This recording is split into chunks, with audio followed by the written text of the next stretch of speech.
Alright guys, welcome back to Trail on TV. I'm holding my hand in front of my face because it's super windy out here today, and I don't want the audio to be super chopped during this video, so I guess I'll just put it over when there's wind.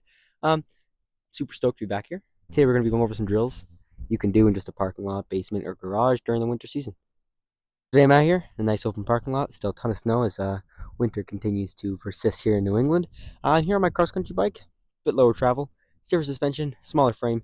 That's just going to make everything we're going to try today. I'm going to show you guys today a little bit easier. No big deal if you're on an enduro bike or a trail bike or BMX bike, Walmart bike, doesn't matter. All these drills are going to be super easy to translate directly to the trail and to keep you on your bike during the off season. So let's get right into move number one.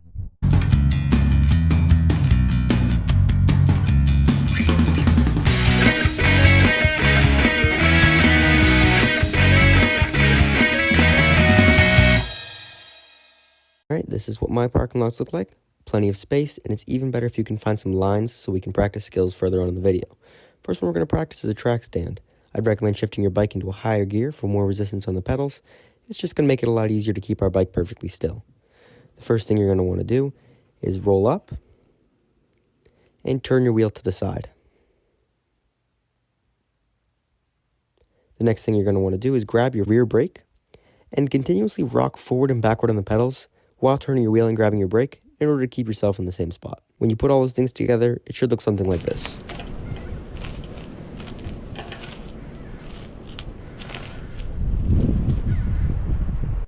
We're not just learning these skills for nothing, we're learning them for practical application, as you can see here in this video from Dangerous Dave, who's a master at skinnies.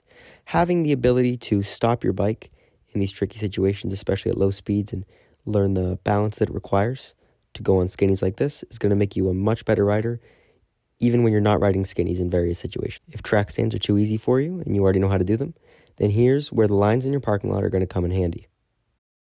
Make yourself a box, a border, or with anything that you can find, either in your basement or lines that are already in the parking lot. Practice getting yourself into awkward situations, stuck in corners and up against lines, and force yourself to practice new moves of getting out of them. One move that I like to use a lot is rocking yourself forward onto your front wheel and shoving all your weight back and pedaling backwards to do a small fakie and get out of those tricky situations. The next move we're going to work on is bunny hops. Bunny hops like this have tons of practical application, such as slow-moving hops off cliffs like this into landings, slow-moving drops, and even just getting yourself over obstacles.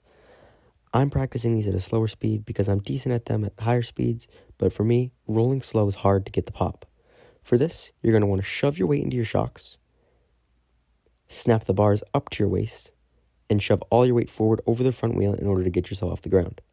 I find that taking videos in slow-mo of myself and seeing exactly what technique I'm using and what I might be doing wrong is very helpful for me to improve on these.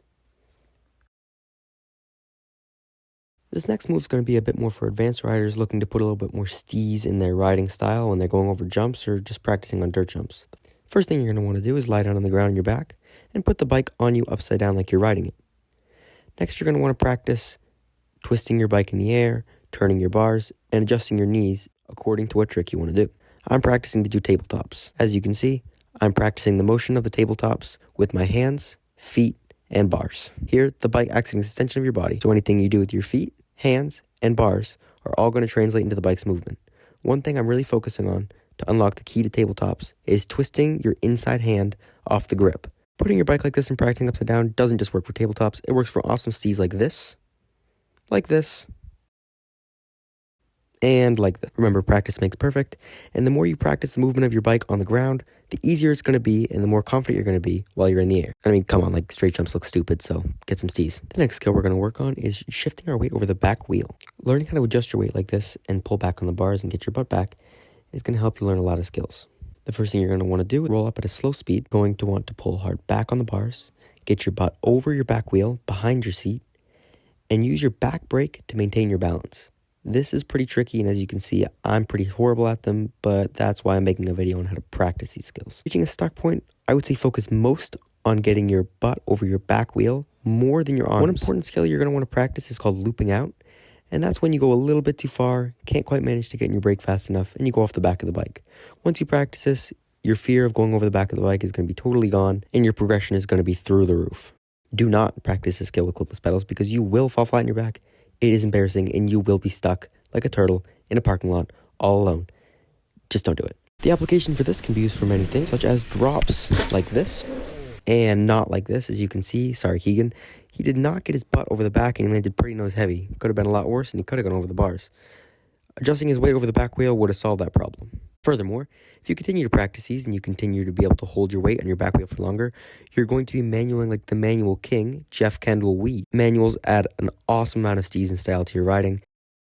Bonus move, if you can find a line or a stair in the parking lot, I would practice skinnying, hopping on, hopping off, and maintaining your balance using the track stands that we learned.